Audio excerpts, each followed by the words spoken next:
Firman Tuhan yang menjadi renungan kita di hari Minggu Budaya yang kedua di GBKP diangkat dari Injil Yohanes pasal 2 ayat 1 sampai ayat yang ke-12. Kami akan membacakannya bagi kita sekalian. Yohanes pasal 2 ayat 1 sampai 12, demikian firman Tuhan. Pada hari ketiga ada perkawinan di Kana yang di Galilea, dan ibu Yesus ada di situ. Yesus dan murid-muridnya diundang juga ke perkawinan itu. Ketika mereka kekurangan anggur, ibu Yesus berkata kepadanya, mereka kehabisan anggur. Kata Yesus kepadanya, mau apakah engkau daripadaku, ibu? Saatku belum tiba. Tetapi ibu Yesus berkata kepada pelayan-pelayan, apa yang dikatakan kepadamu, buatlah itu. Di situ ada 6 tempayan yang disediakan untuk pembasuhan menurut adat orang Yahudi. Masing-masing isinya 2-3 buyung. Yesus berkata kepada pelayan itu, isilah tempayan-tempayan itu dengan air, dan mereka pun mengisinya sampai penuh. Lalu kata Yesus kepada mereka, sekarang cedoklah dan bawalah kepada pemimpin pesta. Lalu mereka pun membawanya. Setelah pemimpin pesta itu mengecap air yang telah menjadi anggur itu, dan ia tidak tahu dari mana datangnya, tetapi pelayan-pelayan yang mencedok air itu mengetahuinya. Ia memanggil mempelai laki-laki dan berkata kepadanya, setiap orang menghidangkan anggur yang baik dahulu, dan sesudah orang puas minum, barulah yang kurang baik. Akan tetapi engkau menyimpan anggur yang baik sampai sekarang. Hal ini dibuat Yesus dari Kana yang di Galilea sebagai yang pertama dari tanda-tandanya, dan dengan itu ia telah menyatakan kemuliaannya, dan murid-muridnya percaya kepadanya. Sesudah itu Yesus pergi ke Kapernaum bersama-sama dengan ibunya dan saudara-saudaranya dan murid-muridnya, dan mereka tinggal di situ hanya beberapa hari saja. Inilah firman Tuhan yang menjadi renungan kita. Shalom. Sambut salam kami, salam sehat, kuat di dalam Tuhan. Mari kita mempraktekkannya. Salam sehat, kuat di dalam Tuhan. Kita percaya perkataan itu adalah doa, dan doa itu mengandung kuasa, sehingga ketika kita terus memperkatakan sehat dan kuat di dalam Tuhan, kita akan sehat dan kuat di dalam Tuhan. Amin. Bapak Ibu saudara-saudara dikasihi Tuhan, yang namanya kehidupan pasti mengalami perubahan. Terkhusus ketika kita berbicara tentang budaya, kebudayaan itu juga akan mengalami perubahan seiring dengan perubahan zaman dan perubahan perkembangan intelektual dan kebutuhan manusia. Jika budaya tidak mengalami perubahan, maka budaya itu akan menghambat perkembangan tatanan kehidupan. Terkhusus di saat pandemi COVID-19, mungkin awalnya kita merasa ini hanya berhubungan dengan sakit penyakit. Tetapi lama-kelamaan COVID-19 bukan saja mengancam kita dari segi sakit penyakit, tetapi justru merambah ke keadaan ekonomi. Banyak perusahaan-perusahaan besar yang geger, banyak orang-orang yang dirumahkan, yang tidak dipekerjakan lagi, banyak orang-orang yang kehilangan pekerjaan. Dan bukan saja masalah ekonomi, tetapi juga tatanan kehidupan. Sedikit kalau kita flashback ke belakang, ada perubahan yang sangat luar biasa dalam tatanan budaya Karo. Dulu kalau yang namanya MBS bawa belau selambar itu cukup hanya beberapa orang dan dilakukan hanya di rumah, hanya untuk menyampaikan lamaran. Tetapi beberapa waktu yang lalu, MBS khususnya di Jakarta sekitarnya, yang sering kita tingkatkan katanya nganting manuk, itu sudah sampai 500-an, 1000 orang yang ngumpul. Tidak ada bedanya dengan pesta yang sesungguhnya. Tetapi dengan adanya COVID-19, justru ini mengubah lagi tatanan kehidupan kita. Bahkan sekarang melakukan MBS banyak dilakukan dengan Zoom meeting. Tidak perlu bertemu lagi. Kalaupun ada pertemuan, jangankan di MBS-nya, di hari H pesta perkawinan pun itu sudah dibatasi. Ada plus minus memang. Secara manusia, secara budaya Karo, kita sungguh merasa tidak nyaman. Tetapi di sisi lain, dari segi ekonomi, sebenarnya sungguh menguntungkan. Kalau dulu membuat pesta itu mungkin menghabiskan ratusan juta, tetapi sekarang mungkin karena hanya kumpulnya sampai 100-an orang, 50 juta juga sudah cukup, kan begitu ya. Jadi ada plus minusnya juga dengan perubahan ini. Tetapi yang mau kami katakan di sini bahwa perubahan zaman membawa kita harus menata kembali kehidupan kita.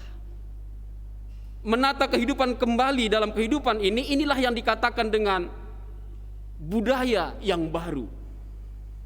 Dulu tidak ada orang yang bawa masker kemana-mana, tidak bawa hand sanitizer kemana-mana. Mungkin kalau Moria permata perempuan di tas kecilnya itu yang ada di dalam lipstik, parfum, tapi sekarang mungkin tidak ada lagi lipstik di dalam, mungkin hand sanitizer, karena lipstik nggak ada gunanya karena pasti ditutup dengan masker, kan begitu ya. Ini ada tatanan baru dalam kehidupan ini. Dan ketika kita lihat perkembangan zaman ini, memang ada pergumulan-pergumulan yang sangat luar biasa. Orang yang mau menikahkan anak, ini menjadi pergumulan yang luar biasa.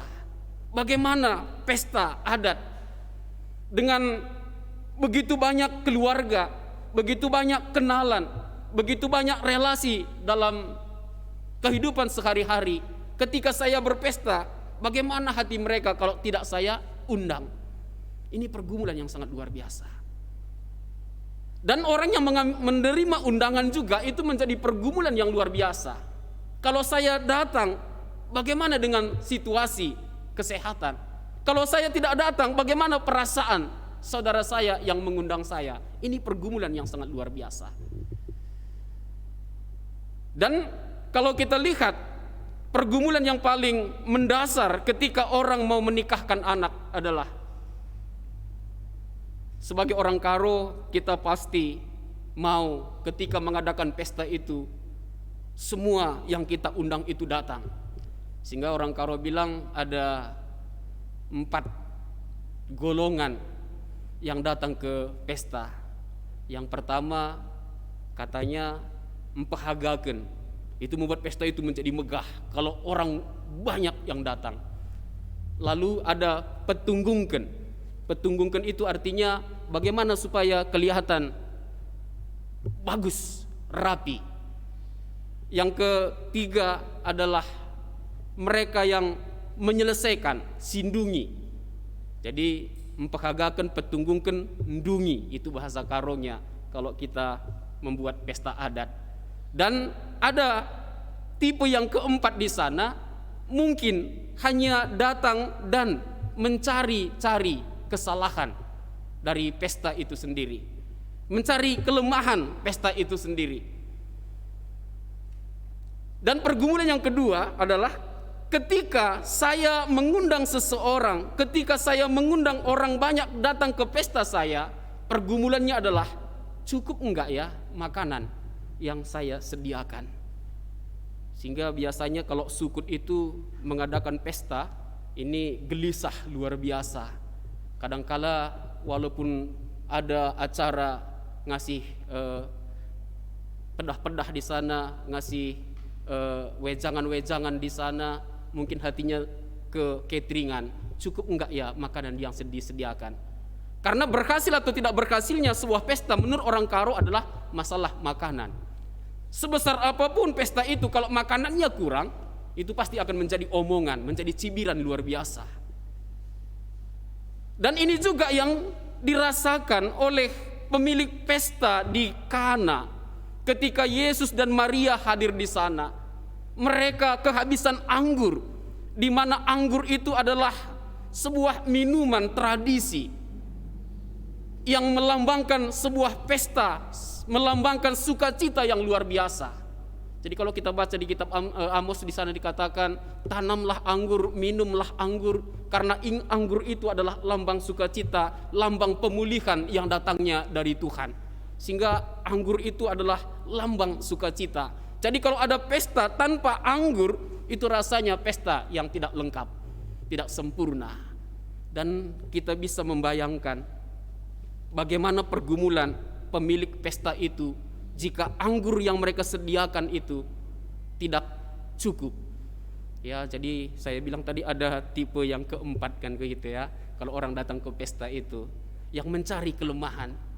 Mungkin ketika kita menghidangkan makanan dan makanan itu tidak cukup, mungkin akan muncul perkataan, ngapain orang diundang banyak-banyak kalau tidak sanggup beli makanan?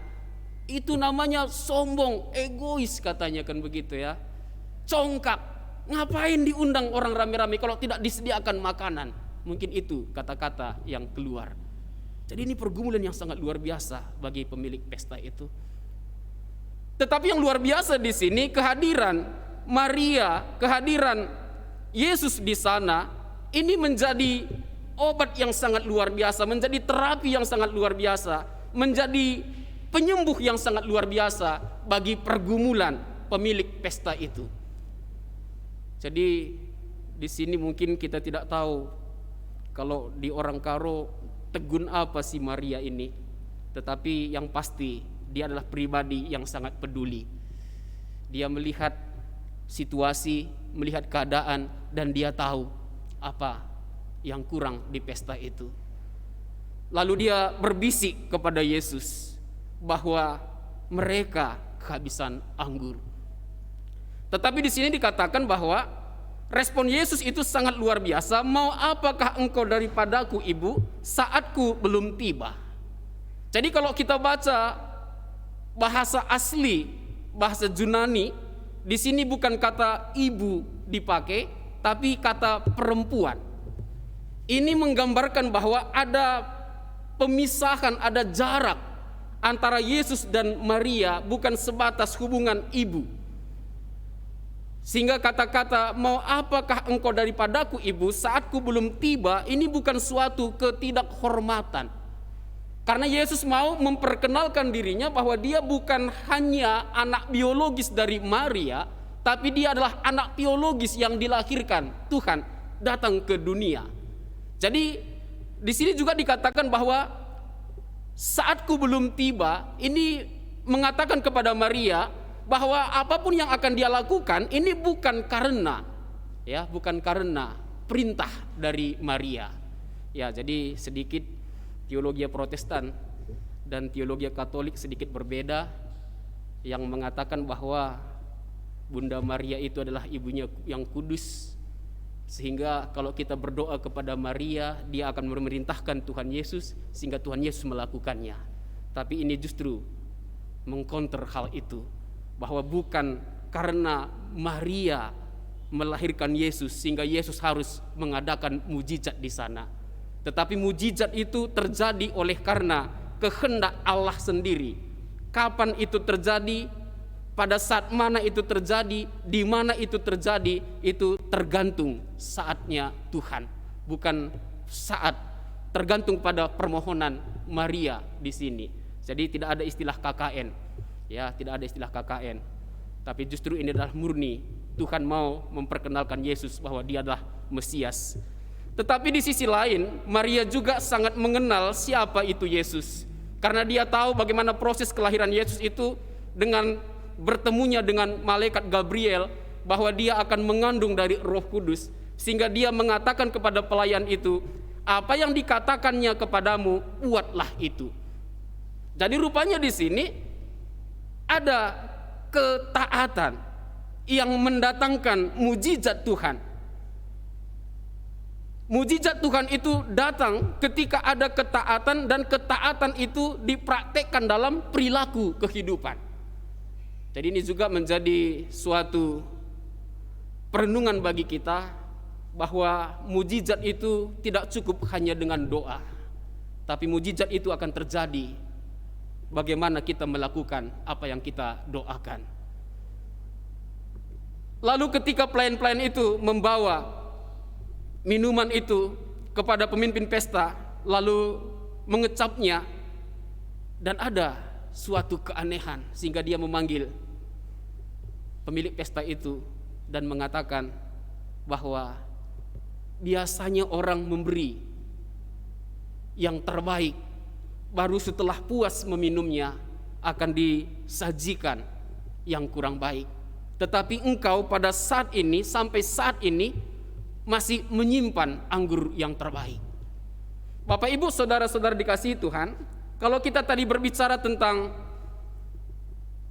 budaya yang diselaraskan dengan kehendak Tuhan, di sini ada pesan moral bahwa ketika budaya diterangi oleh firman Tuhan, maka tidak ada istilah baik dan kurang baik. Tetapi justru budaya yang begitu baik dan diterangi oleh firman Tuhan akan semakin baik lagi. Artinya tidak pernah berubah ke hal yang lebih buruk lagi. Ya, jadi yang mau kami katakan di sini bahwa Yesus mengatakan, aku datang ke dunia bukan menggagalkan hukum Taurat, tetapi aku datang ke dunia untuk melengkapi hukum Taurat. Tidak bisa kita pungkiri bahwa tatanan budaya orang Israel itu berdasarkan hukum Taurat yang diterima oleh Musa kepada mereka. Tetapi hukum Taurat itu tidak bisa menyelamatkan. Walaupun sebenarnya kalau kita hidup menurut hukum Taurat itu, hidup kita pasti teratur, hidup kita kelihatan saleh, tapi ini hanya sebatas kelihatan, itu masalahnya. Jadi itu artinya menjalani kehidupan seturut dengan hukum Taurat, menjalani kehidupan seturut dengan budaya itu sudah baik, tetapi tidak cukup untuk menyelamatkan. Untuk itulah Yesus datang ke dunia, sehingga yang baik itu akan disempurnakan dengan yang lebih baik, sehingga kehidupan di dalam Yesus itu akan terus hidup di dalam kebaikan, bahkan pertumbuhan kebaikan akan kita rasakan. Ini yang kita katakan di sini, Yesus menyelaraskan budaya dengan jalan keselamatan yang diberikan Tuhan kepada kita. Jadi saudara-saudara dikasihi Tuhan, sebagai orang karo mungkin ada hal-hal yang perlu kita renungkan dari minggu budaya ini. Yang pertama, ketika berpesta, hadirlah di sana menjadi penyelamat pesta itu. Jangan mencari kelemahan. Karena sebagai orang karo kita punya tatanan kehidupan, kalimbubu, sukut, anak beru, dan tidak ada yang permanen. Kalimbubu pun tidak permanen, anak beru pun tidak permanen, sukut pun tidak permanen, semuanya bergantian. Untuk itu seorang kalimbubu pun ketika dia posisinya kalimbubu, jangan seperti Allah yang harus disembah, yang harus diagung-agungkan. Tapi bagaimana kalimbubu itu juga mengayomi keluarga sukut itu, sehingga sukut itu juga merasa dilindungi oleh kalimbubunya. Dan sukut juga tidak bisa semena-mena terhadap kalimbubu, karena dia juga saatnya akan menjadi kalimbubu. Demikian juga sukut kepada anak beru, demikian juga anak beru kepada sukut. Ketika dia melakukan tanggung jawabnya, itu lakukanlah dengan setulus hati. Seperti yang dikatakan di 1 Korintus pasal 5 ayat 8 itu, berpestalah dengan ragi yang tidak merusak, tapi berpestalah dengan kekudusan dan kebenaran. Jadi artinya ketika kita datang ke tempat pesta, ke tempat saudara-saudara kita, hendaknya kita di sana menjadi berkat, menjadi membawa sukacita. Itu bisa terjadi kalau memang dari hati kita sudah menghilangkan yang namanya ragi kebusukan. Ya, ragi kebusukan, sehingga kita bisa berpesta dengan sukacita. Dan yang kedua yang perlu kita renungkan di sini, walaupun dalam kehidupan kita tidak bisa pungkiri juga ada orang-orang yang mungkin menyakiti hati kita. Ya, menyakiti hati kita. Itu kalau kita kaji bagaimana kehidupan Ayub ketika dia mengalami pergumulan yang luar biasa, saudara-saudaranya Bildad, Elipas datang mengatakan kepada Ayub, ini pasti oleh karena dosamu.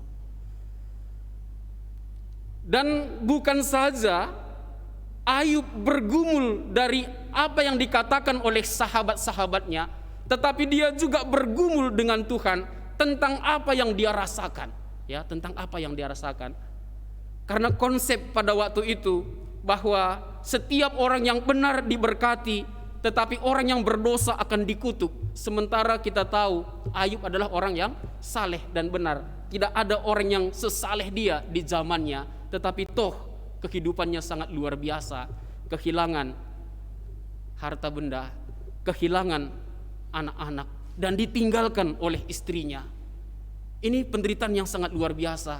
Bahkan divonis itu oleh karena dosa dan pelanggarannya.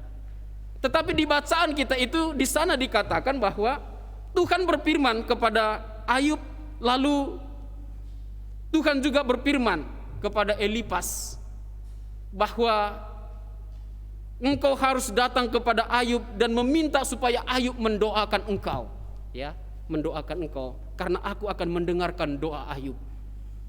Lalu itu semuanya dilakukan oleh mereka, dan terjadilah pesta yang sangat luar biasa, dan semua orang memberikan cincin kepada Ayub. Apa yang mau kami katakan di sini? Kalau minggu lalu kita berbicara di budaya pertama tentang warisan, sekarang berbicara soal bagaimana istilah orang Karo purpur sage. Bagaimana kita bisa berdamai, bagaimana kita bisa saling mengasihi, menguatkan tali persaudaraan satu dengan yang lainnya. Mungkin agak berat bagi kita untuk mendoakan orang-orang yang memvonis kita tidak benar, mendoakan orang-orang yang mengatakan kita adalah orang berdosa.